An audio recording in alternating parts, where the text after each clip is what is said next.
ذہن میں ایک منظر لائیں، ایک عالمی شہرت یافتہ سپورٹس سٹار جس کے پیچھے کبھی مغرب کی مشہور ترین خواتین گھومتی تھیں، جس کا اٹھنا بیٹھنا برطانیہ کی اعلیٰ ترین اشرافیہ میں تھا۔ بالکل، یعنی ایک مکمل عالیشان زندگی۔ ہاں وہی، اور اب وہی شخص اپنے سیاسی مقاصد کی تکمیل کے لیے جنات کو پکے ہوئے گوشت کے بھرے برتن پیش کر رہا ہے۔ یہ واقعی کسی طلسماتی ناول کا حصہ لگتا ہے۔ صحیح کہا، لیکن یہ کوئی ناول نہیں ہے، بلکہ اکتوبر 2019 کے ایک انتہائی تفصیلی تحقیقی آرٹیکل کے مطابق پاکستان کے سب سے مقبول رہنما عمران خان کی زندگی کا ایک اہم ٹرننگ پوائنٹ ہے۔ ایک ایسی تبدیلی جو بظاہر بالکل ناقابل یقین لگتی ہے۔ ٹھیک ہے، تو آئیں اس ڈیپ ڈائیو میں اسے سمجھنے کی کوشش کرتے ہیں، کیونکہ آج ہم کسی عام شخصیت کا تجزیہ نہیں کر رہے۔ ہمارا مقصد ان فراہم کردہ ذرائع کی روشنی میں اس انسان کی نفسیات اور اس کی دو بالکل مختلف زندگیوں کے ٹکراؤ کو دیکھنا ہے۔ یعنی ایک آکسفورڈ کا پڑھا ہوا پلے بوائے اور کرکٹ کا سیکس سمبل آخر کس طرح مغربی تنازلی کا سب سے بڑا ناقد اور ایک سخت گیر مذہبی پاپولزم کا علم بردار بن گیا۔ میں واقعی سوچ رہی تھی کہ یہ سب ہوا کیسے؟ دیکھیں، یہ واقعی ایک ایسی کہانی ہے جو بظاہر منطق سے عاری نظر آتی ہے، لیکن یہاں جو بات سب سے حیران کن ہے وہ یہ ہے کہ اگر ہم اس کے پس منظر میں جھانک کر دیکھیں تو یہ صرف ایک شخص کی تبدیلی نہیں ہے۔ اچھا، تو پھر یہ کس چیز کی کہانی ہے؟ یہ دراصل پورے پوسٹ کلونیل یعنی نو آبادیاتی معاشرے کی ذہنی کشمکش کی داستان ہے۔ شروعات وہیں سے کرتے ہیں جہاں سے اس کہانی کی بنیاد رکھی گئی۔ یعنی 1952 میں لاہور کے ایک کھاتے پیتے انتہائی اعلیٰ طبقے کے گھرانے میں ان کی پیدائش سے، بالکل، اور پھر روایت کے مطابق انہیں آکسفورڈ یونیورسٹی بھیجا گیا، جہاں ذرائع کے مطابق انہوں نے ایک 3rd کلاس ڈگری حاصل کی، لیکن ان کی اصل درسگاہ اور ان کی شخصیت کی تعمیر کا میدان آکسفورڈ کی کلاسز نہیں تھیں، بلکہ کرکٹ کے پچ تھی۔ اور ذرائع اس بات پر بہت زور دیتے ہیں کہ کرکٹ دراصل ایک بغاوت کا ذریعہ بن چکا تھا، یعنی ایک ایسا کھیل جو خود برٹش امپائر نے ایجاد کیا، اسے انہی کے خلاف ایک ہتھیار کے طور پر استعمال کیا گیا۔ صحیح۔ عمران خان نے اپنی خود نوشت میں اس بات کا اعتراف کیا ہے کہ جب پاکستان، بھارت یا ویسٹ انڈیز جیسی ٹیمیں انگلینڈ کے خلاف انہی کی سرزمین پر کھیلتی تھیں تو وہ میچ صرف رن بنانے یا وکٹ لینے کے لیے نہیں ہوتا تھا۔ وہ صدیوں کی نو آبادیاتی زیادتیوں کا بدلہ لینے، اپنی انا اور اپنی برابری منوانے کا ایک نفسیاتی میدان ہوتا تھا۔ گورے کو گورے کے کھیل میں ہرانا عوام کے لیے یہ ایک بہت بڑا ذہنی نشہ تھا اس دور میں، اور عمران خان نے اس انتہائی سنجیدہ اور روایتی کھیل کو اپنی طلسماتی شخصیت سے ایک نیا، پرکشش اور یہاں تک کہ ایک جنسی رنگ دے دیا۔ اور اسی طلسماتی شخصیت نے ان کے لیے برطانوی اشرفیہ کے دروازے اس طرح کھولے کہ جیسے وہ خود انہی کا حصہ ہوں۔ ذرائع تصویر کشی کرتے ہیں اس دور کی جہاں مارک شانٹ، جو کمیلا پارکر بولز کے بھائی ہیں، ان کے بہترین دوستوں میں شمار ہوتے تھے۔ گولڈی ہارن، جیری ہال اور گریس جونز جیسی عالمی شہرت یافتہ شخصیت کے ساتھ ان کے قصے عام تھے۔ ان کے چیلسی کے فلیٹ کا ذکر آتا ہے جس کی چھتیں سنہری ریشم سے سجی تھیں۔ ہاں، اور ذرائع نے اس فلیٹ کو آدھا حرم اور آدھا بورڈیلو قرار دیا۔ پھر 1995 میں جمائما گولڈ سمتھ سے ان کی شادی اس مغربی اشرافیہ کے ساتھ ان کے گٹھ جوڑ کا عروج تھا۔ لیکن یہاں جو چیز سب سے زیادہ دلچسپ ہے نا، وہ پاکستان کے عوام کا اس پر رویہ تھا۔ عام طور پر ایک محافظہ کار معاشرہ ایسی زندگیوں کو ناپسندیدگی سے دیکھتا ہے، لیکن پاکستان میں بالکل اس کا الٹ ہو رہا تھا۔ وہاں لوگ اس بات پر فخر محسوس کرتے تھے۔ مشہور مصنف محسن حامد کا جو حوالہ ذرائع میں موجود ہے وہ اس بات کی بہت گہری وضاحت کرتا ہے۔ ہاں، وہ کہتے ہیں کہ عمران خان پاکستان میں آزادانہ مردانگی کی علامت، یعنی سمبل آف ایمانسپیٹوری ویرلٹی سمجھے جاتے تھے۔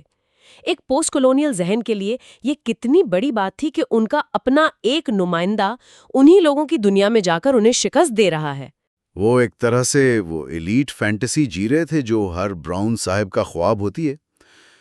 لیکن یہاں سے کہانی میں ایک اچانک اور شدید موڑ آتا ہے۔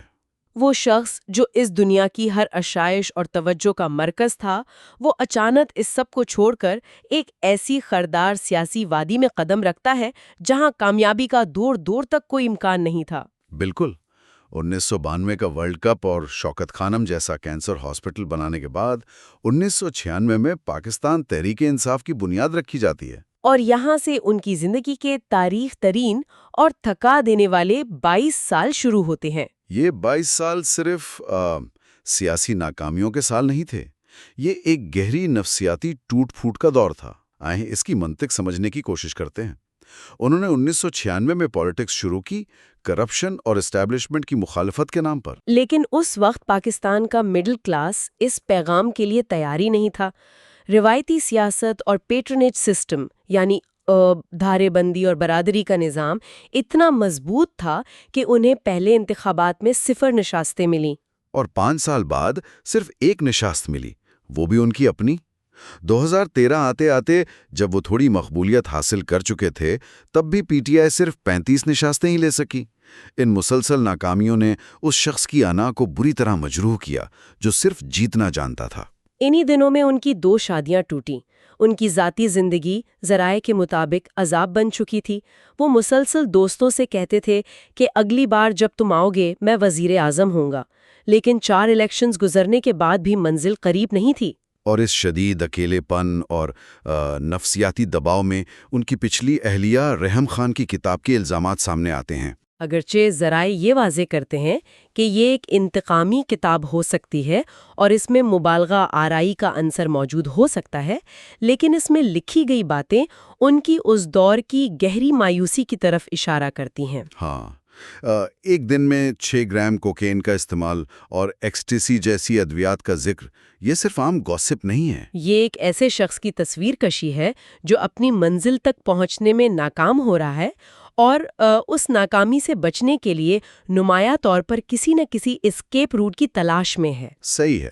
جب انسان کی اپنی کوششیں اور منطقی راستے بند ہو جاتے ہیں تو وہ اکثر مافوق الفطرت یا روحانیت کا سہارا لیتا ہے، اور یہاں اس کہانی میں داخل ہوتی ہیں بشرا منیکا، جنہیں پنکی پیرنی کے نام سے پکارا جاتا تھا۔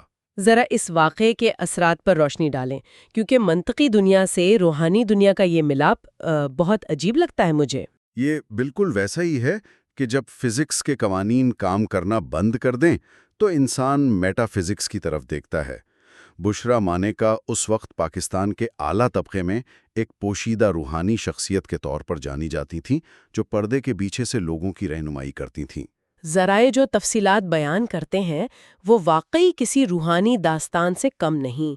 شروع میں جب عمران خان کی ان تک رسائی ہوئی تو بتایا جاتا ہے کہ ان مقاصد اور سیاسی کامیابی کے حصول کے لیے جنات کو پکے ہوئے گوشت کے بڑے بڑے برتن بھجوائے جاتے تھے، جو بشرا مانیکا کی تابعداری میں مانے جاتے تھے۔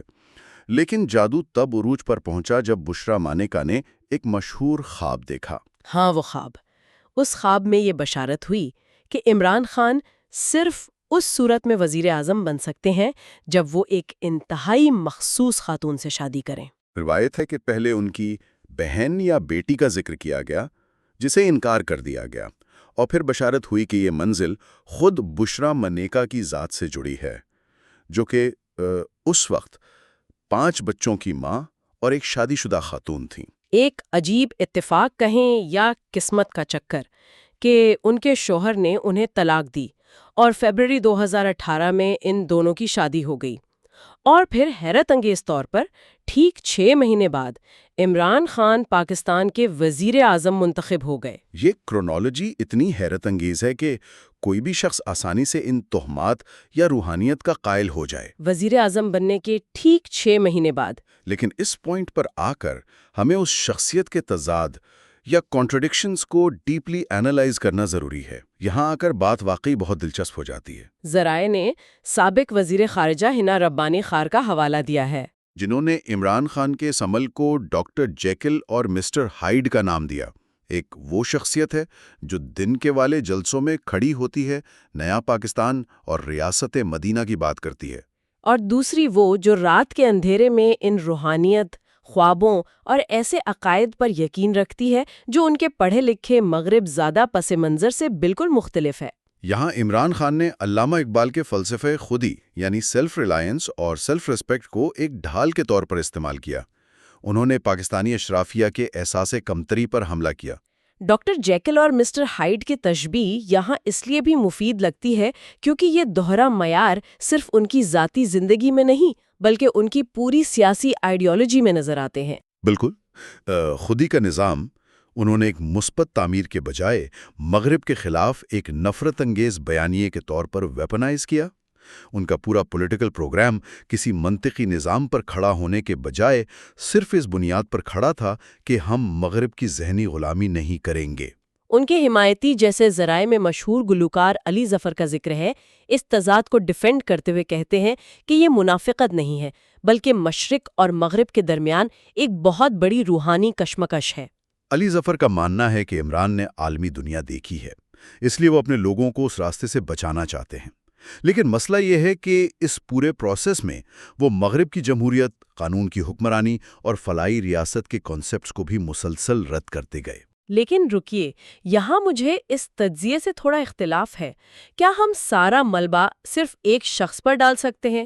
کیا یہ بالکل ویسا نہیں ہے جیسے معاشرے نے ایک کلچرل امیون رسپانس شروع کر دیا ہو؟ وہ کیسے؟ دیکھیں، پاکستان کا وہ اعلیٰ طبقہ جو ذرائع کے مطابق بند دروازوں کے پیچھے شراب بھی پیتا ہے اور جہاں جنسی آزادیاں بھی رائج ہیں، جبکہ قانون اس سب کو جرم قرار دیتا ہے، یہ خود ایک مکمل منافق معاشرہ ہے۔ صحیح کہہ رہی ہیں۔ تو جب لوگ عمران خان میں یہ تضاد دیکھتے ہیں، یعنی ایک ماڈرن پلے بوائے جو اب تسبیح پکڑ کر مذہب کا دفاع کر رہا ہے، تو عوام ان سے اس لیے نفرت نہیں کرتی کہ انہوں نے پاپ کیے ہیں، بلکہ عوام انہیں اس لیے پسند کرتی ہے کیونکہ ان کی واپسی یا ان کی ریڈیمشن عوام کو اپنے اندر کی کشمکش کا آئینہ دکھاتی ہے۔ یہ بہت دلچسپ اور گہرا پہلو ہے۔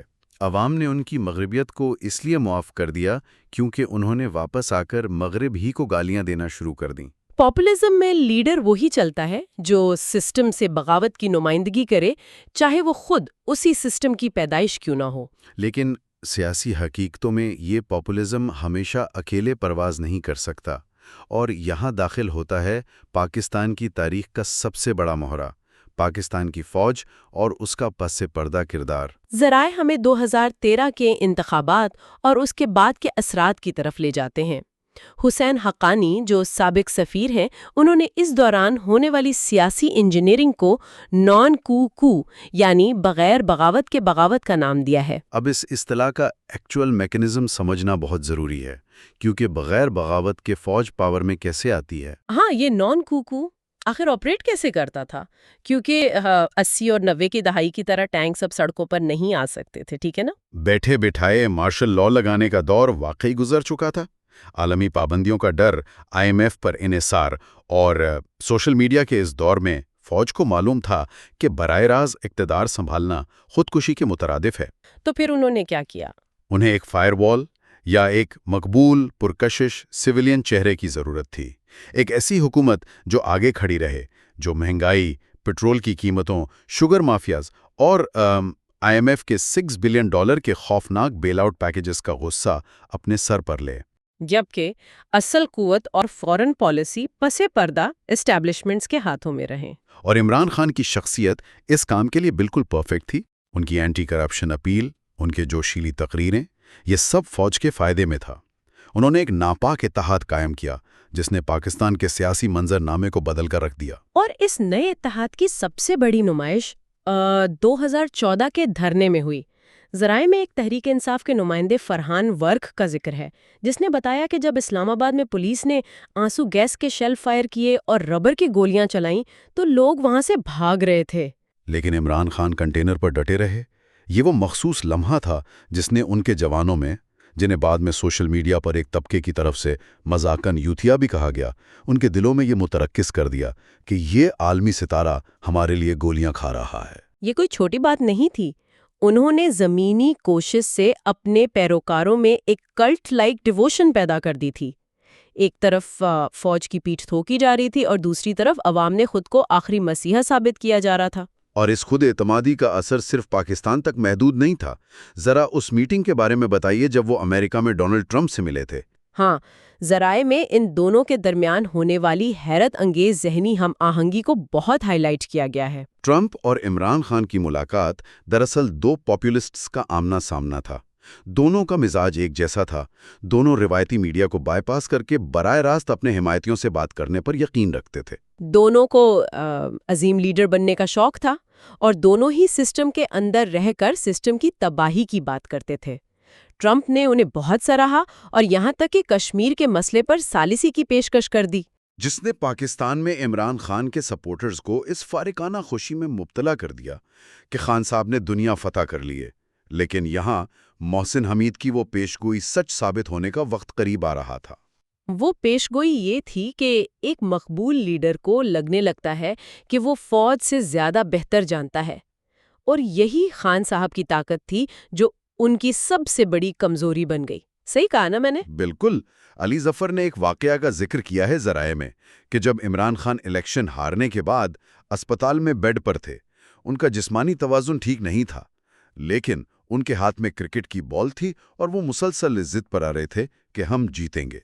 ایک طرف یہ ضد انہیں کامیاب بناتی ہے، لیکن دوسری طرف یہی نیور بیک ڈاؤن والی انا انہیں ان طاقتوں سے ٹکرا دیتی ہے جنہوں نے انہیں پاور میں لایا تھا۔ خودی کا درس دینے والا ایک رہنما اس اسٹیبلشمنٹ کا تابع دار کیسے رہ سکتا ہے؟ اور اسی کانٹرڈکشن نے اس نان کو کی بنیاد ہلا دی۔ انسان چاہے کتنا ہی خود کو بدل لے، کتنا ہی اپنے ماضی کو دفن کرنے کی کوشش کرے، یا کتنی ہی مضبوط روحانیت یا آلٹرنیٹ ریالٹی میں پناہ لے لے، زمینی سیاسی حقائق اسے کبھی نہ کبھی پکڑ ہی لیتے ہیں۔ عمران خان کا پورا پولیٹیکل مقصد اس دعوے پر مبنی تھا کہ وہ پرانے نظام کو اکھاڑ پھینکیں گے، لیکن جس دورے اور جس اتحاد کے ذریعے انہوں نے اقتدار حاصل کیا، وہ اسی پرانے اور آزمودہ نظام کا حصہ تھا۔ نتیجہ یہ نکلا کہ جس معاشرے اور جس اسٹیبلشمنٹ نے انہیں سر کا تاج بنایا، وہی ان کی اس مکمل تبدیلی اور تضاد کو زیادہ دیر تک برداشت نہیں کر سکے۔ وہ مغرب اور مشرق کی ان مختلف زندگیوں کو جوڑتے جوڑتے خود ایک بہت بڑی الجھن بن کر رہ گئے۔ تو اس سب کا خلاصہ یہ ہے کہ عمران خان کی زندگی صرف ایک شخص کا سفر نہیں، بلکہ ہمارے پورے قومی مزاج کا آئینہ ہے۔ ہم خود بھی اس مغربی ترقی اور لائف سٹائل کے عاشق ہیں جسے ہم بظاہر گالیاں دیتے ہیں، اور ہم خود بھی اس روحانیت اور توہمات کے پیروکار ہیں جس کا سہارا آخری وقت پر لیا جاتا ہے۔ صحیح بات ہے، یہ ہم سب کی کہانی بن چکی ہے۔ اگر اس تحقیق اور اس پورے تجزیے کے نتیجے میں ایک آخری سوال پر غور کیا جائے، جب ایک رہنما اپنے خود کے ماضی کو اس حد تک مسترد کر دے کہ وہ اپنے ارد گرد ایک متبادل حقیقت تخلیق کر لے جہاں ناکامی کی وجہ ہمیشہ کوئی سازش ہو اور کامیابی کسی خواب کی بشارت، تو کیا وہ کبھی ایک ایسی قوم کو حقیقت پسندانہ اور مستحکم بنیادیں فراہم کر سکتا ہے جو پہلے ہی اپنی پہچان اور حقیقت کے حوالے سے بھٹک رہی ہو؟ کیا ازداد کے سمندر میں کئی کشتیوں پر سوار قیادت کبھی راستہ دکھا سکتے ہے؟ یہ ایک ایسا سوال ہے جو کسی بھی سیاسی تجزیے یا ڈائگنوسٹک ایکس رے سے زیادہ گہرا ہے، اور شاید سننے والوں، پاکستان کے مستقبل کی چابی بھی اسی میں چھپی ہے۔ اگلی بار ایک نئے ڈیپ ڈائیو کے ساتھ واپس آئیں گے، تب تک کے لیے اجازت دیجیے۔